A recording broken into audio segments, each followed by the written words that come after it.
말씀 마태복음 18장 21절 22절 말씀입니다.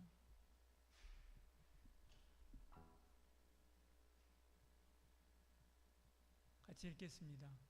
그때 베드로가 나아가 가이르되 주여, 형제가 내게 죄를 범하면 몇 번이나 용서하여 주리이까? 7번까지 하오리이까? 예수께서 이르시되 내게 이르노니 7번뿐만 아니라 7번에 70번까지라도 할지니라. 아멘. 유대 랍비들은 3번까지 용서하라 그렇게 가르쳤다고 전에 한번 말씀했죠. 근데 베드로는 예수님께 우리는 수준이 높으니까 7번 용서하면 될까요? 라고 말하는 것이죠. 히브리 전통에서 7은 충만과 완전의 상징이지 않습니까? 베드로는 예수님, 제가 7번씩이나 용서해 주면 되는 거 맞죠? 라고 묻는 것이죠. 나는 이미 구약의 기준 혹은 율법 선생들이 이야기하는 3번 용서하는 것보다 훨씬 더 통 크게 쏘았습니다. 대인배입니다. 라고 생각하는 것입니다. 이야기하는 것입니다.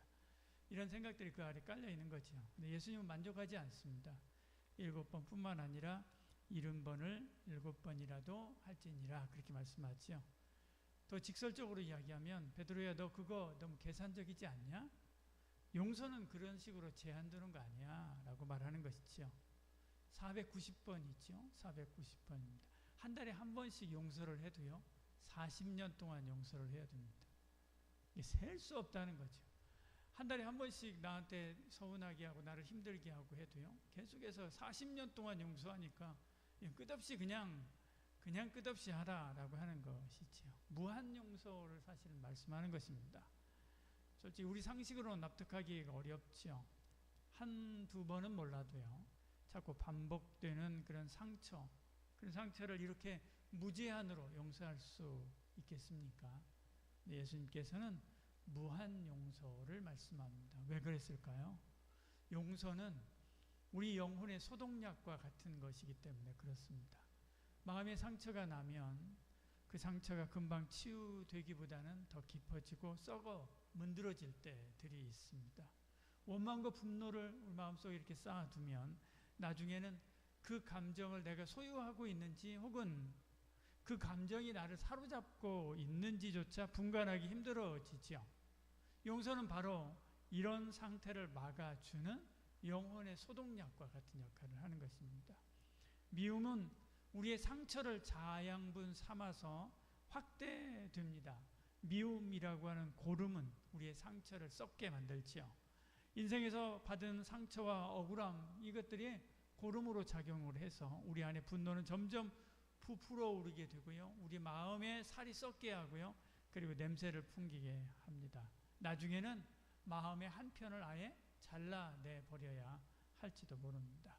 용서는 바로 그 고름을 흡수하고 관계와 마음이 썩어 들어가지 않도록 막아주는 것이죠.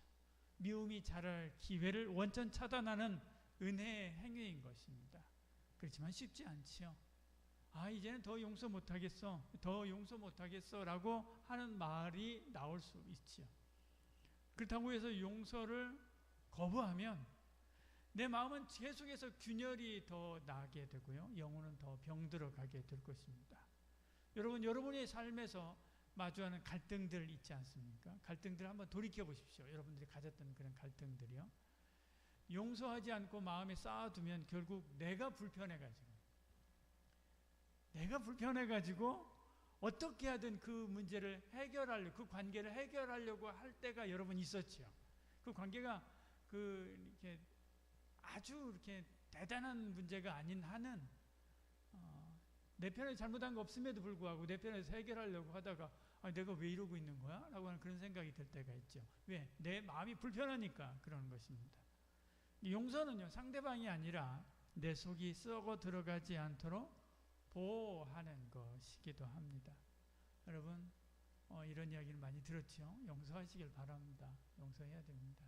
친구도 용서하고요 원수도 용서하라고 했는데 원수는 잘 모르겠고 친구도 용서하고 가족도 용서하고요 무엇보다도 자기 자신을 용서하는 은혜가 있길 소원합니다.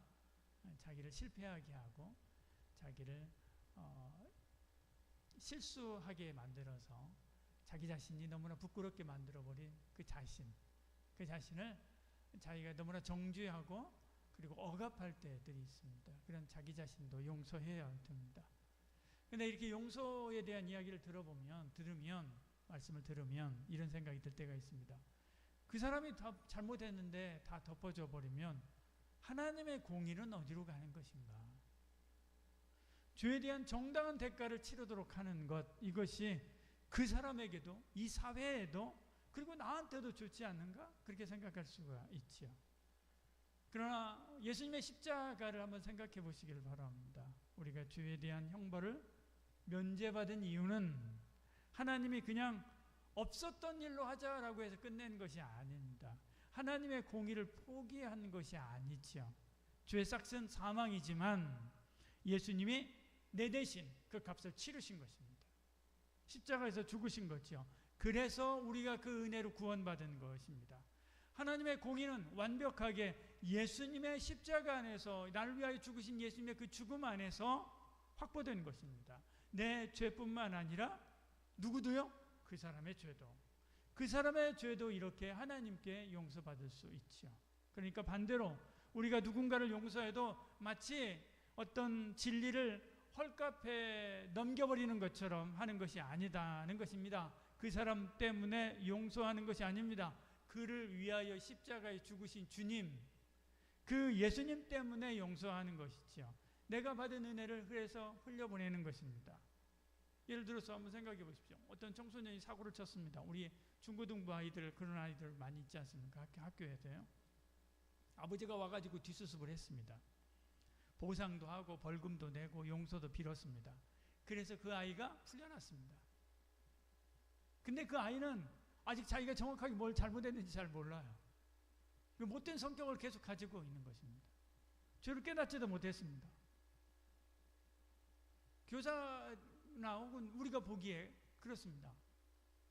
그럼 그렇다고 해서 너 계속 구치소에 가 있어. 아버지가 와가지고 다 해결했는데도 불구하고 구치소에 가 있어. 너 소년원으로 가. 라고 할 수 있습니까? 없는 거죠. 풀어줘야 됩니다. 용서는 묻지도 따지지도 않고 그냥 오케이가 아닙니다. 십자가에서 보여준 대속의 가치, 예수님의 십자가의 가치를 인정하면서 하나님의 나에게 값없이 베푸신 그 용서처럼 나도 이해가 되진 않지만 그 예수님 때문에 용서합니다 라고 하는 것입니다. 그리스도인이 이 세상에 보여줄 수 있는 가장 급진적이면서도 우아한 메시지, 이것이 바로 십자가의 본질을 닮은 용서입니다. 그러면 그 사람은 어떻게 됩니까? 그걸 왜 내가 걱정합니까? 하나님이 하실 일입니다. 나는 하나님의 도구로서 해야 할 부분이 있다면 최선을 다해서 해야 되는 거죠. 그 사람에게 해야 될 역할이 있다고 한다면. 그러나 하나님께서 그 사람은 다루어 가실 것입니다.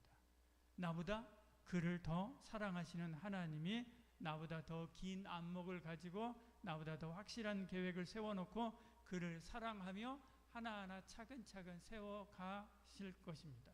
나는 다만 그 하나님께 협조하여 그를 돕고 세우는 것, 이것이 바로 최선인 것이죠. 그러면서도 상대방이 계속해서 죄짓지 않도록 지혜로운 조치를 내가 할 수 있는 한은 해야 되는 겁니다.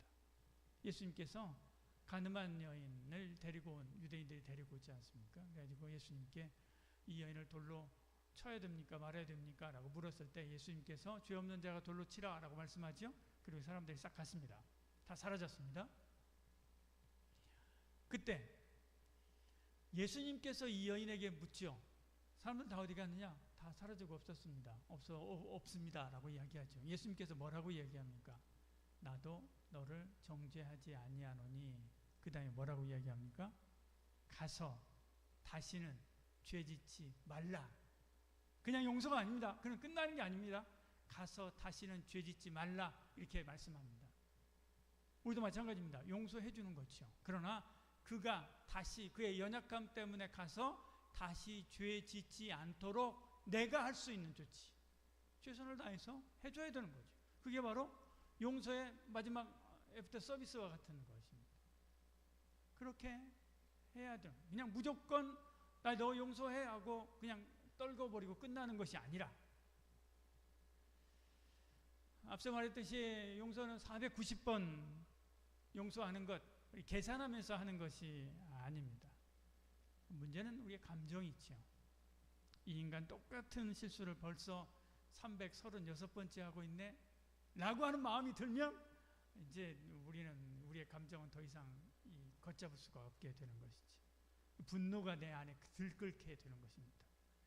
속이 터져도 예수님이 용서하라고 했으니까 용서해야지 라고 가슴 치면서 이렇게 490번을 숫자를 세 간다면 490번 되기도 전에 내 가슴이 먼저 터져가지고 죽을 것입니다. 오히려 화를 내는 것보다도 더 못하지요. 하나님 앞에서 이런 화나는 마음을 인정하시길 바랍니다. 용서하기 전에요. 먼저 자신의 마음을 인정해야 됩니다. 그리고 주님 도와주세요. 이 문제를 객관적으로 보게 하시고 성령의 도우심으로 제 속에 있는 이 분노의 감정들을 해결하게 해 주시옵소서. 기도하는 은혜가 있기를 소원합니다. 기도하고 말씀을 기다리시길 바랍니다. 그러면 말씀을 묵상하는 가운데 혹은 말씀을 듣는 가운데 예배하는 가운데 찬양하는 가운데 내 감정의 왜곡이 드러나기도 하고 오히려 상대방이 왜 그랬는지 헤아려지기도 하고 혹은 상대방이 왜 그랬는지 헤아려지진 않지만 상대방이 불쌍한 마음이 내 마음속에 들어오기도 합니다. 그래서 용서해야 되겠다라고 하는 마음으로 내 감정이 바뀌고 변하게 되는 것이죠. 그리고 여러분 청년들 임원들이나 목자들하고 상담하고 선배들하고 상담하고 이야기하고 그렇게 하시길 바랍니다. 혼자서 자기만 가지고 있지 말고요. 그렇게 내놓고 풀고 그렇게 하시길 바랍니다. 그리고 서로의 아픔을 외면하지 말고 같이 기도하면서 실제적인 조언도 같이 우리 공동체 안에서 청년부 안에서 해야만 하는 것이지. 때로 객관적인 제3자가 보고 그것에 대해서 더 현명한 결과, 현명한 어떤 방법들, 현명한 길들을 제시하기도 하고요. 그 문제들을 해결해 주기도 합니다. 용서는 한 번 결심했다고 끝나는 이벤트가 아닙니다. 상대가 또다시 실수하거나 과거의 일이 불쑥 떠올라서 울컥할 수도 있지요. 그때마다 엎드려 기도하시길 바랍니다. 그러면서 마음을 말씀과 기도로 다스려 나가야 됩니다. 그러면서 우리의 신앙이 단단해지고 굳건해지게 되는 것입니다. 예수님은 용서하라 라고 하시는 말씀을 하시고 이러므로 라고 하면서 지금 21절 22절이지 않습니까? 이러므로 라고 하면서 23절부터 시작해서 1만 달란트 빚진 종에 대한 이야기를 하십니다. 임금은 갚을 길이 없는 전혀 갚을 길이 없는 엄청난 빚을 한꺼번에 탕감해 줬습니다. 정작 탕감받은 종은 자기에게 조금 빚진 동료를 무자비하게 옥에 가둬버리지요. 예수님은 이 비유를 통해서 하나님으로부터 한량 없는 용서를 받은 내가 어찌하여 형제에게 그렇게 가혹하느냐라고 경종을 울리시는 것입니다. 우리는 이미 1만 달란트 갚을 수 없는 죄지요. 그 죄값을 탕감받은 사람입니다. 이러므로 나에게 빚진 혹은 나에게 잘못한 어떤 사람에게 100데나리온쯤 되는 죄, 그 죄를 용서 못한다고 말하는 것은 사실은 논리적으로도 영적으로도 모순입니다. 예수님이 명령하셨으니 그냥 해야지 정도로만 생각하지 말고 용서가 십자가에서 나를 용서하신 하나님의 사랑을 흘려보내는 길임을 가슴 깊이 새겨보는 저와 여러분 되기를 소원합니다. 그리고 예수님께서 용서하라 라고 하신 명령, 우리에게 주신 명령, 이 명령을 딱 붙들고요. 그 명령에 예 하고 순종하고 나아가시길 바랍니다. 그렇지만 한 가지 또 조심해야 될 것은 용서는 관계 회복하고 별개의 문제입니다. 관계 회복하고 별개의 문제입니다. 예를 들어서 성범죄를 한 사람을 내가 용서해 줬다고 한번 생각을 해보십시오. 그렇다고 해서 예전처럼 그 사람과의 관계를 다시금 복구할 수 있습니까? 없지요. 그러면 또 다시 자신을 위험에 노출시킬 수 있는 것이 됩니다. 뱀처럼 지혜롭게 비둘기처럼 순결하게 대처해 가야 되는 것이지요. 지금 혹시 여러분 갈등 관계에 있는 분들 혹시 있습니까? 충돌이 빚어지거나 혹은 교회 봉사하는 도중에 언성이 높아져서 마음이 상한 적이 혹시 있습니까? 혹은 아주 가까운 가정의 가족들이나 연인이나 그런 관계에서 상대방의 말 한마디가 우리에게 돌이킬 수 없는 그런 아픔을 가져다 주기도 합니다. 그 상처가 깊고 쓰라릴수록 주님, 제 능력으로는 불가능합니다. 그러나 저를 용서해 주신 그 능력으로 이 사람을 용서할 수 있도록 그 능력으로 제 마음을 붙들어 주시옵소서. 그리고 제게 은혜를 주시옵소서 라고 기도하시길 바랍니다. 그리고 용서함으로써 얻어지는 자유, 그 자유를 체험해 보시길 바랍니다. 그 자유 속에 그리스도인의 참된 기쁨을 누리는 저와 여러분 되기를 축복합니다. 기도하겠습니다. 사랑이 많으신 우리 하나님, 오늘 주님이 우리에게, 아니 나에게 용서하라 라고 명령했습니다. 이 주님의 명령을 쉬 그냥 흘려보내지 아니하고 귀를 쫑긋하여 듣고 가슴에 담고 그리고 품게 하여 주시옵소서. 기도하게 하시고 그리고 말씀대로 명령대로 순종할 수 있는 힘과 은혜 부어 주시옵소서. 그래서 아버지 하나님, 우리 속에 있는 모든 독소들을 빼어내고 사랑과 은혜로 충만히 채워 하나님께서 걸어가라고 하신 믿음의 복되고 아름다운 길을 걸어가는 저희들 되게 하여 주시옵소서. 오늘도 귀한 예물 구별하여 하나님 드립니다. 받으시고 천배 만배 더한 심령의 복을 더해 주시옵소서. 마음의 평강과 은혜가 넘치게 하여 주시옵소서. 그 삶에 부족함 없도록 하나님께서 충만하게 채워 주시옵소서. 아버지 하나님, 특별히 먼 길 떠나는 이제 군에 입대하는 친구 있습니다. 하나님께서 붙들어 주시고 은혜 주시기를 원합니다.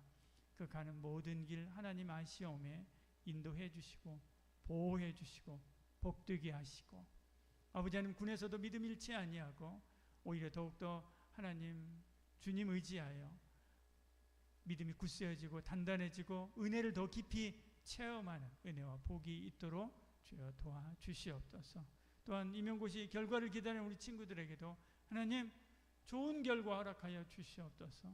아버지 하나님께서 평안으로 아버지 하나님 그들의 삶을 인도해 주시옵소서. 이젠 예수 그리스도의 은혜와 하나님의 사랑과 성령의 위로 교통 충만하신 놀라운 역사가 오늘 주신 말씀대로 주님의 명령에 순종하여 용서하기를 소원하는 우리 성도들 머리 위에와 그 마음 위에 심령 위에 지금부터 영원히 함께 하실지어다. 아멘.